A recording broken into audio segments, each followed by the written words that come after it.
Hey, how's it going? Seth here. In this video, I wanted to give a really thorough, comprehensive financial walkthrough of my new self-storage facility that I built and we opened up almost a year ago now. This is something that I've seen people ask for in some of the comments on the other YouTube videos I've done where I've explained the construction process, which was a lot of fun to do. But a lot of people were asking, hey Seth, how about you tell us the numbers behind this deal? What did it cost you and how much did you think it was going to make you and how much did it actually end up making? Because that's really what matters at the end of the day, right? I mean, that's why someone would choose to do something like this or not, is based on what those numbers are. So in this video, I wanted to give my best shot at explaining all the numbers that I have and really everything that, in my opinion, would be relevant in making a decision like this. There were countless lessons learned throughout this process, both on the financial side of getting a bank loan and how do you predict and plan how much this is going to cost and how much does it actually end up costing and how do you manage this whole thing financially speaking, and then also the construction side of it, which was another huge set of lessons that I learned. This video is not really going to talk about any of that construction stuff. If you want to see that, I put together a huge playlist detailing each step of the process. If you haven't seen that yet, I'd encourage you to go check it out. I'll include a link to that playlist beneath this video if you want to see that. But just concerning the financials, this all started back in April of 2021 when I had spent basically the previous year trying to find existing self-storage facilities in my market that I could buy within a 1-hour driving radius of where I lived. And the reason being, I wanted to self-manage this thing. And there's not a ton of hassles involved with managing one of these things, but there is some work. And I wanted to be able to drive to this place and get there myself if I ever needed to. And I couldn't find any deals anywhere in my market. I sent mail to every single self-storage facility owner and people were wanting twice as much as what their places were worth. And it was around that early 2021 timeframe when I was looking at just the prices of these things and the fact that it was not a buyer's market, it was a seller's market. In hindsight, some of this high value and demand was a bit artificial and bubbly in nature, and it has come down since then. But just given the time that we were at that point, it was really hard to buy these things and get anything close to a deal on them. So that was when I started thinking of this idea of building. And normally, I never really wanted to build anything. Building is a very complicated thing in a lot of ways. It's a lot more expensive. There's a lot more risks involved. And I just wasn't really interested in that. But just seeing how much people were paying for these facilities, it was the type of environment where I could build this whole thing and sell it at a profit, even if it was empty. The market was that hot. And in that kind of environment, I thought to myself, maybe I could actually do this thing. So in early 2021, I started looking for vacant lots near me that I could buy and develop into a self-storage facility. And I found this one about an 18-minute drive from my house that was in a pretty decent location. And I checked out the demand and ran all the numbers and tried to figure out if this was a feasible place for me to build one. And if I built it, would people actually come and would it actually lease up? And everything I was looking at said that yes, there was sufficient demand. So I decided to buy this thing and I bought it cash for $69,000. It was a 6.7 acre property. And one of the big issues with it was that this property needed a lot of excavation work. It was kind of like a bowl shaped in that it just needed a lot of fill material brought in or something had to be done to level this thing out.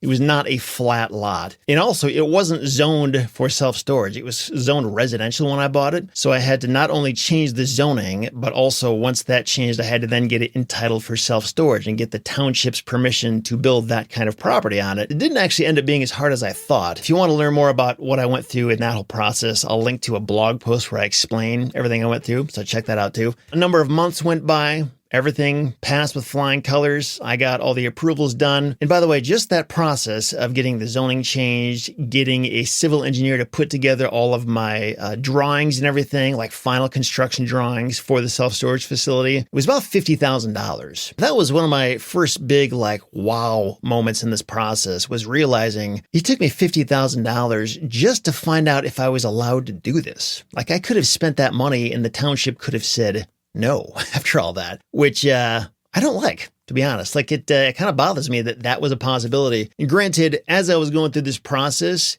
if the answer was going to end up being no, there were a lot of little signs and clues that would have told me that. If I was meeting constant red lights and resistance and problems from every conversation I had leading up to that meeting with the township, I probably would have known. It wouldn't have been a shock or anything. But again, It's just something that if you're ever going to try to build something like this and get entitlements, it's one of the first big risks that you have to stomach, is knowing that it's going to cost a lot to get very precise information and find out for sure if you can do what you want to do with this property. And that is one of the big benefits of simply getting entitlements, period. Getting permission from the city or township to do what you want to do. And then you don't do it yourself. You sell it to somebody else and they can do it. But what you're doing is you're selling a shovel-ready property and you're adding a lot of certainty to that property. Whereas if you didn't do that, the buyer would have to buy the property before it's entitled, before they have permission to do what they want to do. And they have to deal with all this on their own. And maybe they won't be able to get it done. So if you ever want to get into a land investing sub-niche where you can create a lot of value without actually touching the property at all, it's basically just paper value, get into the entitlements game, because that's what this is all about. So I bought this property as just a vacant lot. I paid $69,000 cash. And this right up front was kind of a nice position to be in because I didn't have to get a loan just to buy the land. I could kind of buy the land, and the several months that it took me to get things ironed out and figured out with the township, I wasn't paying interest payments on that in the meantime. So that was kind of a nice thing. During this whole process of getting the entitlements, I was also starting to go down the path of figuring out, what am I going to do for financing? Where am I going to get a loan so that I can build what I want to build on this property? And there was a lot of like chicken and egg stuff going on in terms of like, in order to get the bank financing, you have to get all of your construction plans and estimates finalized. But then are you really going to go down that road of spending money for the civil engineering and getting the construction estimates when you don't know you have the financing yet? So it's kind of this weird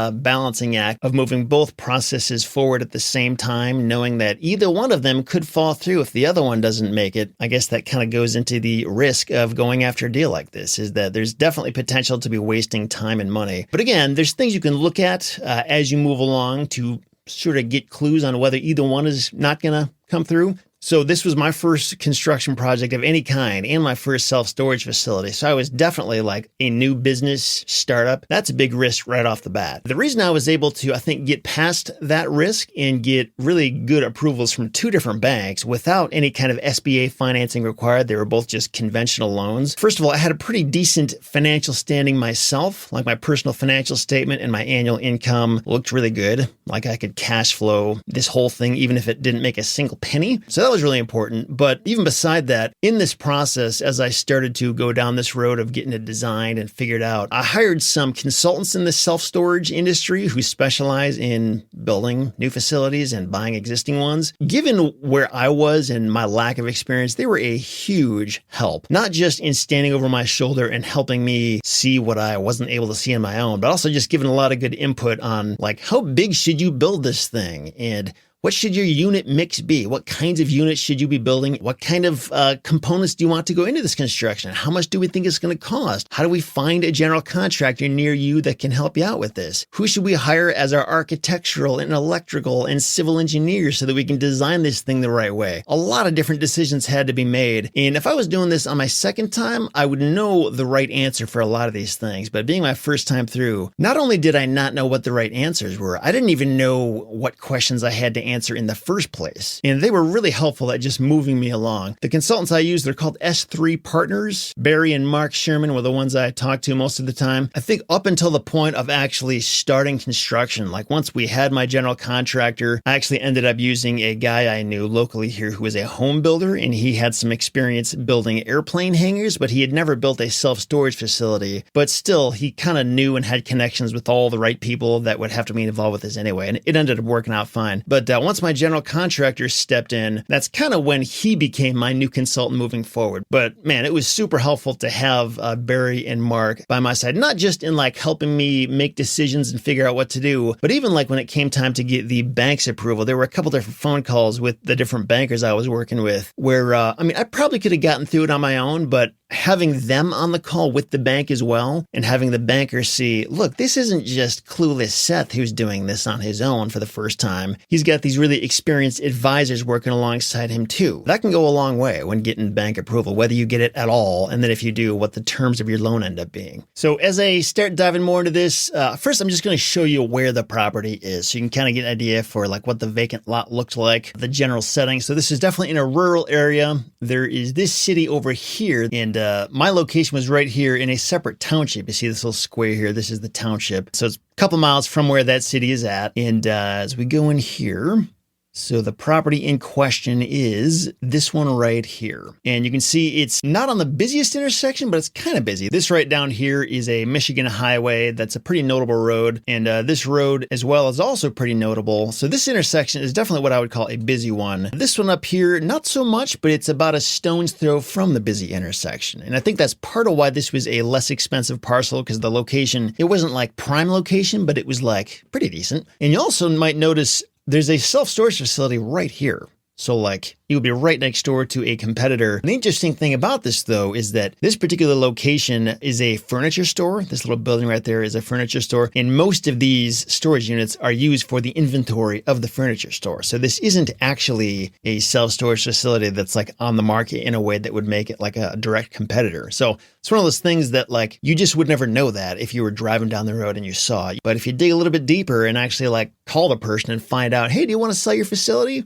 And that was what I did. And that was when I found out they don't want to sell it because they're using it. They need it for their business and it's not really a competitor. So this is actually like the live satellite picture. So they still haven't updated this photo in at least 2 or 3 years now. And you'll notice there were residential properties all around it. And I was a little worried about getting the zoning change approved just based on that, but this is a commercial property. This is a commercial property. So it's like right on the border of a commercial and residential area. And as a result of rezoning this to commercial and building this facility, the township would be able to increase the property taxes a lot. So they had a nice financial incentive to say yes. So the original construction cost estimates that I got from S3 Partners, you'll see them right here. This one on the left was like the first crack at it. And they put together a few different versions of this. One that was like, if you go more expensive, high end, and then one that would be like less expensive. And based on what I was trying to do, they was thinking, you know, at the most it would cost about 2.2 million, or more realistically, it would be about 2 million.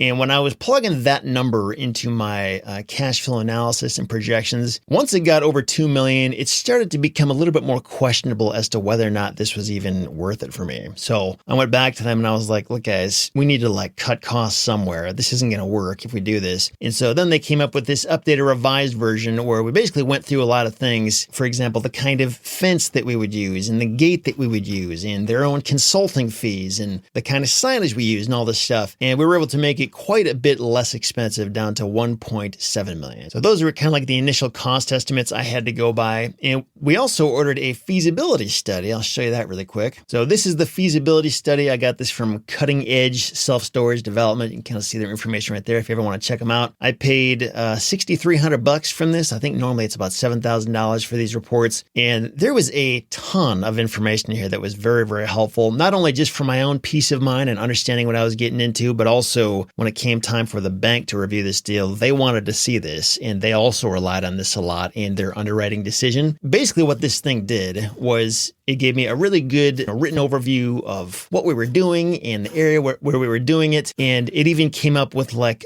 cost estimates for what they thought it would cost to build this thing. And it also looked at a lot of the other competitors in the area and what their visibility and traffic count and management and security and pretty much everything you would want to know about their locations and what kind of competitor there would be compared to our location.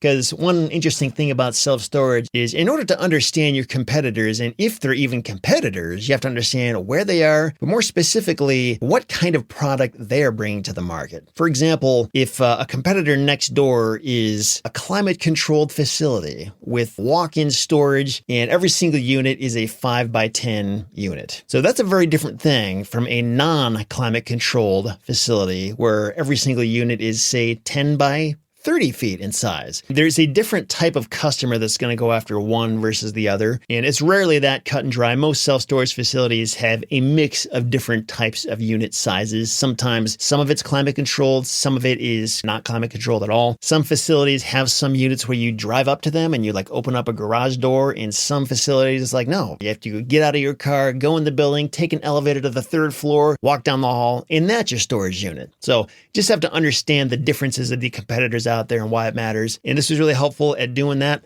my facility was going to be actually somewhat similar to some of the other facilities out there. But one thing we took away from this was that there weren't that many facilities that were offering those larger unit sizes. Like, I don't think any facilities in the area had 10 by 30 unit sizes. So we were going to make a portion of our units be that. And the downside of those larger sizes is that they tend to make less per square foot, but those larger unit sizes also tend to stay occupied for a longer time because it's just a lot more work and hassle to fill up one of those units and quickly clear it out, as opposed to if it's like a 5 by 10 foot unit or a 5 by 5 or something like that. It's a lot easier to empty that thing out and move on if you need to. But we definitely used this to figure out what the unit mix was going to be and also what our pricing was going to be. This also outlined what the pricing was of these other facilities and also what their occupancy was. So we kind of understood, okay, there may be other facilities nearby, but are they even full? Because if they're not full, then somebody could easily go to theirs versus ours. But if they are totally full and can't even bring anybody else on board, they have to come to us if they want storage. So that's another very relevant thing to know about. This also put together some construction estimates for what they thought the construction costs were going to be. And they were actually making a lot of assumptions that we had to go back and forth with them a bit to change this. So we didn't end up even using this number, but still they'll put a lot of thought and input into that. And also there were a lot of projections in here just to predict, we think this place is going to fill up in this amount of time if you bring this type of unit to this market. And this is about how long we think it'll take for you to start breaking even. And then how long we think it'll take for you to start actually making money and when it'll be fully occupied. And whenever you see this kind of stuff, like there's a lot of assumptions that go into these numbers that you want to make sure you understand. It's not just like, oh, okay, that must be true. Let's move on. You kind of have to understand, like, what were you thinking when you put this together? And if something just doesn't make sense or doesn't line up, that's when you would want to go back and forth and make sure that they're on the same page as you, which we definitely did have to do to get our final feasibility study, just to make sure that we were all thinking the same way. This feasibility study, when it was done in mid-2021, the self-storage market was red hot, pretty much across the country, and definitely in my market where we were doing this. And so one of the big assumptions that was in here was that based on the market at that time, this facility was going to at least break even within about 6 to 9 months and would probably fill up within about a year. And that may have been true at that point in time.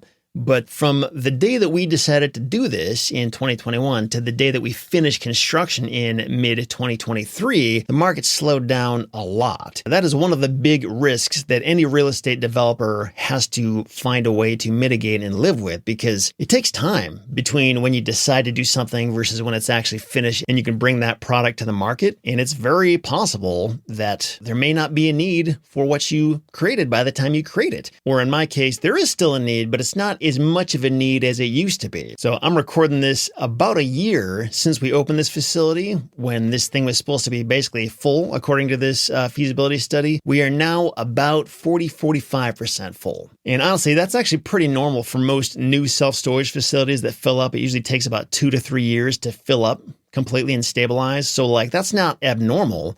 But again, it's one of those things you want to be conservative, especially if things are looking really good. Put a stress test on it, like change the numbers downward to be less optimistic and see if it still pens out and makes sense as an investment, because that could very well happen where things just don't go as well as you think they're going to be. So it really helps to stay conservative and make sure the numbers work even when things aren't looking as good as you think they might. Anyway, this is super helpful. I had already done a lot of this work on my own before I even bought the land in the first place, but this was a great way to just corroborate my thoughts and make sure, like, yes, Seth, you were on the right track. So what do I want to show you next? I think maybe I'll start talking about the bank financing piece of it. So originally I went to a banker I used to know back from when I used to work in the banking industry. That was my old job many years ago now. I gave him everything he needed, and it took months to get the approval that we needed. It shouldn't have taken that long. I kind of just felt like things were taking forever, and it wasn't a good sign from the outset how slow things are moving. So I did finally get a term sheet and a proposal from them. But around that time, I learned about another local bank where their branch was even closer to my subject property, where they could apparently do a 20-year fixed commercial loan, which is like unheard of. Like, that doesn't usually happen with commercial bank loans like this. Usually it's like a 5-year term and then the rate adjusts every 5 years and that kind of thing. So I was like, wow, that's really interesting. Maybe I should do that. Because I had already gotten everything approved from bank one, it was very quick and easy. It took like 2 weeks to get all the same approvals from bank number two. And they had a better financing package anyway. So this right here was the term sheet I got from them. So 80% of the total project cost would be a loan amount of $1,760,000. You can see there's 3 different options here. I could do a loan that had a fixed rate for 4.45%, but that rate would adjust at 6 years. Or I could make that last a little longer, 8 years, but then the rate would be 4.83%. Or there was this 20-year option at 4.7%. And this was originally the whole reason why I even contacted this bank. I just thought that was an awesome thing. But there was kind of a catch in that this rate was adjusting daily, and I wouldn't actually know what my rate was going to end up being until the date of the closing. So there was that uncertainty. Whereas with these other ones, like I would just know that's what it's going to be. It's going to be 4.83% or 4.45%. So it was easier to do my projections with more certainty. So what I ended up doing was going with this one here, option B. And in hindsight, looking at where interest rates have gone, it was about a month after I closed where like the war in Ukraine broke out and interest rates started eventually getting to the point of doubling. So I kind of wish I would have ended up with this one. I think my rate would have been like 5.15% or something like that, which still would have been awesome. But anyway, this was the one I went with. And the next step in this process was to finalize the construction costs. Like not just we think it's going to cost this much, but actually having my general contractor get hard estimates from every single subcontractor and putting together what is called a preliminary sworn statement, where the general contractor is like, I've done my homework. I promise, like, this is what I think it's going to cost. You know, these are all numbers that these people have committed to. So it's a very official document. And that document is then sent to the appraiser, who puts together an as-complete appraisal. So they basically look at all that information and say, okay, if all of this is true, if this ends up getting built, I think it's going to be worth this amount when it's all done. But the problem we were having is this term sheet and these terms don't last forever. I think it's like 90 days or something, where if you don't actually close your loan within 90 days or 120 days or whatever it is of the date of this letter being issued, then all this stuff resets. And in my case, the rate would have been higher. So we were really in a rush to get this thing done. And we didn't have the appraisal yet, and we had to have that before we could sign loan documents. So my general contractor, he didn't have everything done yet. So he basically had to send what he had to the appraiser. The appraiser then put together his appraisal based on that without complete information. Unfortunately, the as-complete appraisal amount that we came out to was this, $1,830,000. And the as-stabilized value, like with all the income coming in, was going to be this. But as far as the bank is concerned, they don't care about that. They just want to know what the as-complete product is going to look like. So assuming the whole thing is empty and stays empty, this is what it's going to be worth.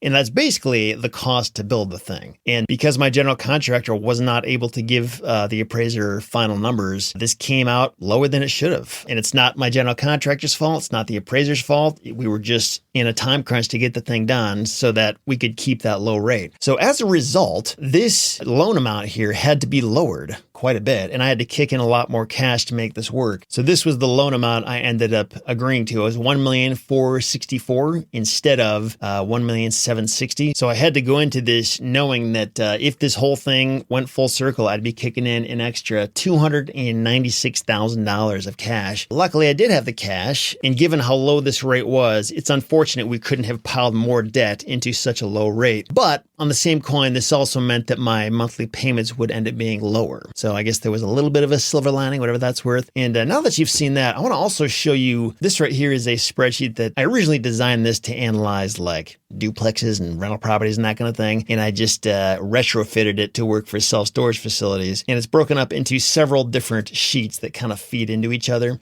So this first one right here is just the unit mix. So how many of which sizes of units are we going to have in here? What is the total square footage of all that? How much are they going to rent for per unit? What does that total rent end up being? And you'll notice that there's 3 different versions of this. This first one up here is just purely my pro forma. So based on what we think we're going to build, if it's 100% full and occupied, this is how much gross income that would generate right down here. This next one right here is what actually ended up happening and what the price prices actually ended up being. And then down here, you can largely ignore this. This is like phase 2 of this facility. So we only ended up building on half of this parcel of land, mainly because I didn't know what I was doing and I didn't want to go full blast creating a $50,000 square foot storage facility when I had never done this before. So my goal was to do like a phase 1, phase 2. So down here is like once phase 2 is done, this is how many units we will have and how much money they will make. So as we go through this, you can kind of ignore this potential version of it. The ones to pay attention to are my original projections right here. And this is what actually ended up happening. Originally, we thought that, at the most it would bring in a little over $30,000. And in the end, with the different unit mix things that we ended up doing, most of the changes happened here to the parking lot. It ended up coming in a little bit less. And over here, so this is assuming, again, just go ahead and ignore this one, but this is assuming that we would have a 5% vacancy, which, back when we decided to do this, we thought it was going to be 100% occupied. These days, a lot of the facility owners I know are seeing like maybe a 80 to 85% occupancy.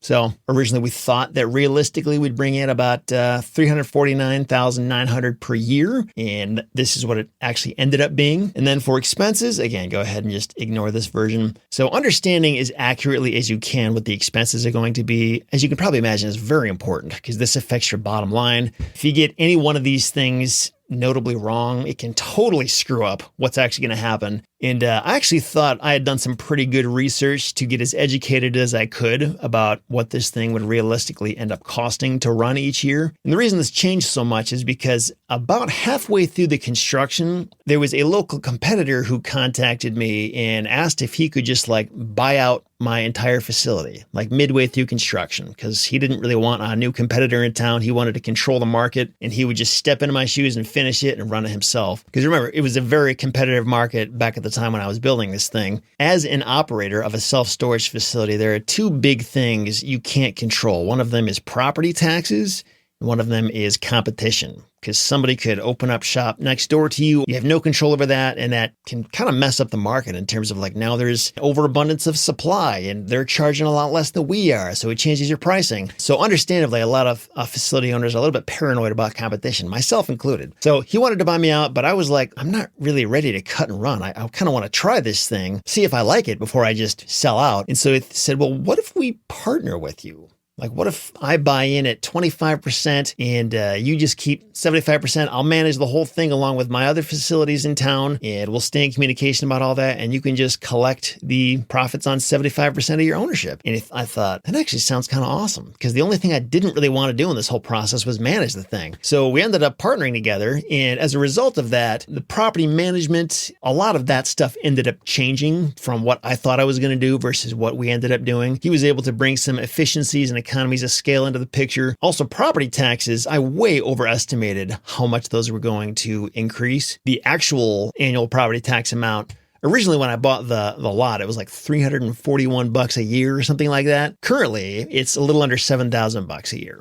So that's what it ended up being. That will probably continue to go up, as I'm assuming most property taxes continue to go up, but it's still way less than I thought. So that's the net operating income. You can kind of see the differences there. And then ROI, this is the last big sheet that kind of gives you a lot of your decision-making criteria. Originally, I thought I was going to be spending about $2 million to build this thing. And my assumption was that I was going to get a 4.5% interest rate amortized over 20 years. And I did know that my loan amount was going to end up being a little bit lower. And you can kind of see, based on what I thought at the time, the cap rate was going to be 13%. The cash on cash return was going to be 26%, which is awesome. The monthly net income after debt service was going to be about $12,500, which is also awesome.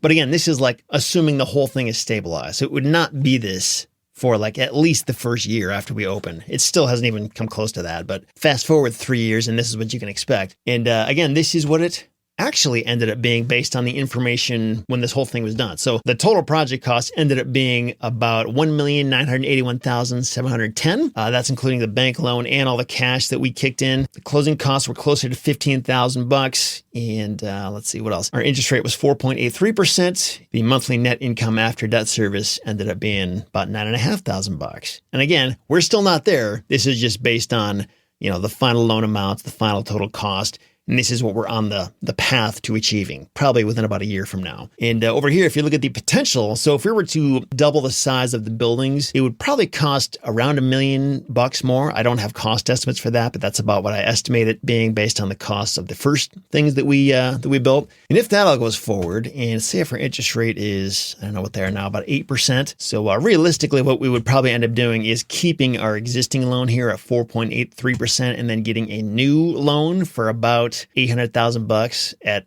8-ish%. And then we'd have like a blended rate where you kind of blend the two. And then our rate might be like, I don't know, 6% or 5.8% or something like that. And you can kind of see what the monthly net income after debt service would be in that scenario. So what you're seeing over here, this is much more along the lines of wildish guessing. I don't really know. But this right here is much more solid, accurate information based on reality. And down here, you can also see like these different cap rate valuations. So based on what cap rates are at the time, you can kind of make an estimate as to like what we could sell this thing for. And also like the NOI times 10, that's another way you can potentially value this thing. So if you just took the net operating income and multiplied it by 10, the sale price might be this, but there's also that loan amount we got to take out. And after that, our net proceeds would be this amount. But those are the numbers. And I also want to show you, this was the final sworn statement. So after the last draw was taken on the loan, you can see the total construction costs ended up being about $1,783,262 and some change. And this doesn't include everything. So there are a lot of soft costs and other things we paid for outside of this construction project. So that's why, the total cost ended up coming out to closer to 1.918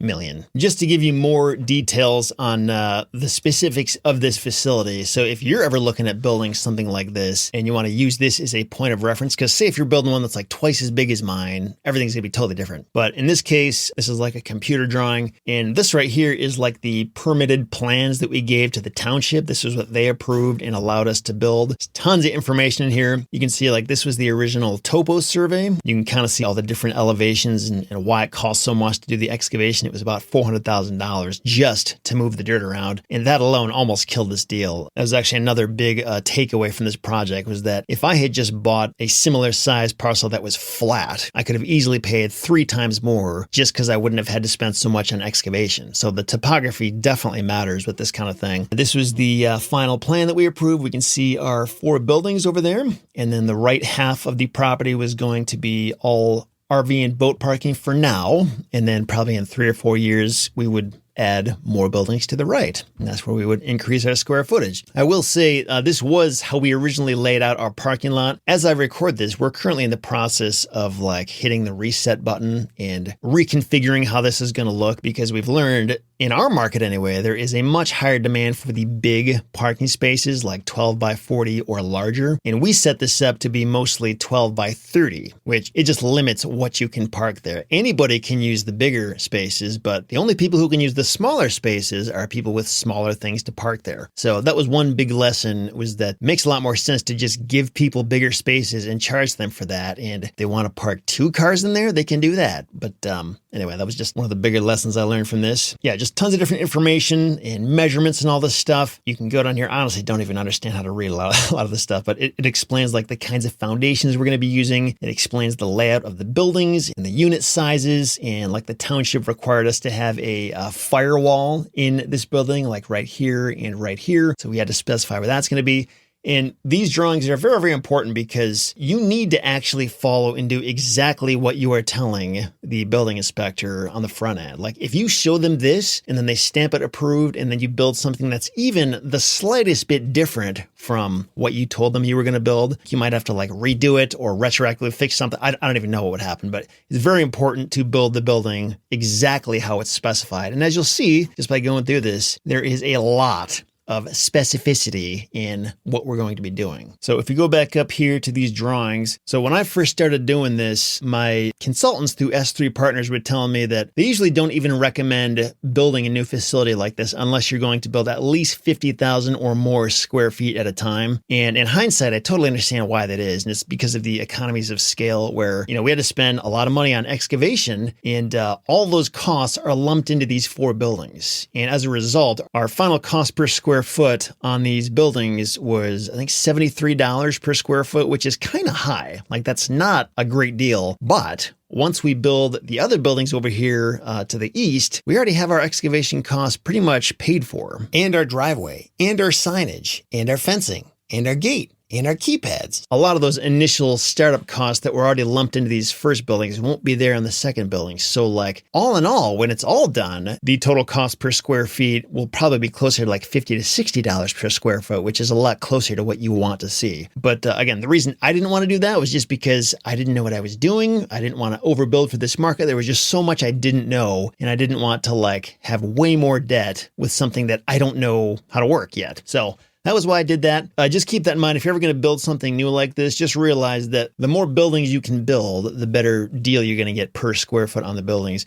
I think like the buildings themselves, a couple years ago when I started doing this, the price I was quoted was like $25 per square foot, including the land. But that's totally dependent on what kind of land you're getting. Because as in my case, the land was kind of a mess and cost a lot of money to get the land completely ready. Yeah, just realize that the land you get plays a huge role in how much the total thing ends up costing per square foot to build it. That $73 per square foot doesn't include any of the parking spaces here either. So that's another reason why it's not that accurate. It's a little bit misleading. Now, knowing what I know now, would I do this all over again? Knowing what I know in 2024 with a much slower market, much higher interest rates, and it's frankly easier to find deals on existing facilities now because the market has softened quite a bit. Definitely not. I would not build a new thing like this. And I can also say part of what informed my decision on whether to build this, whether it's right or wrong, part of why I wanted to do this was because I knew I could make some really awesome videos about it and have content for REtipster about something that I had been interested in for a long time. And I just thought it would be really fascinating work to create this kind of content for the world and anybody else out there like yourself to help other people understand what is involved in this kind of business, especially if you are building a new one from scratch. So if I was just a normal person who was not trying to make content out of it, it still probably wasn't a bad idea to build it knowing what I knew back then. But another big caveat is it depends on the market. There are some markets that still have a big undersupply of self-storage. So if I was in that kind of market, then maybe,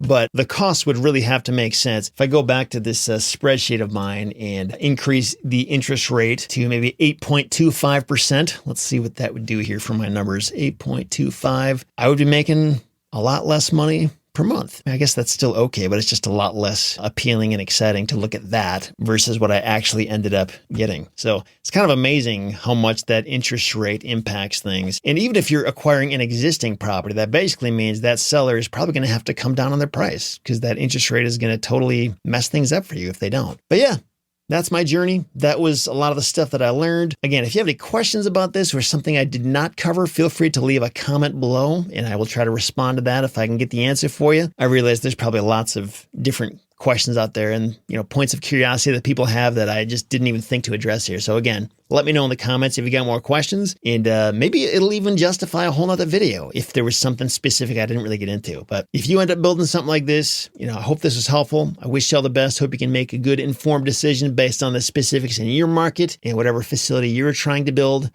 Talk to you next time.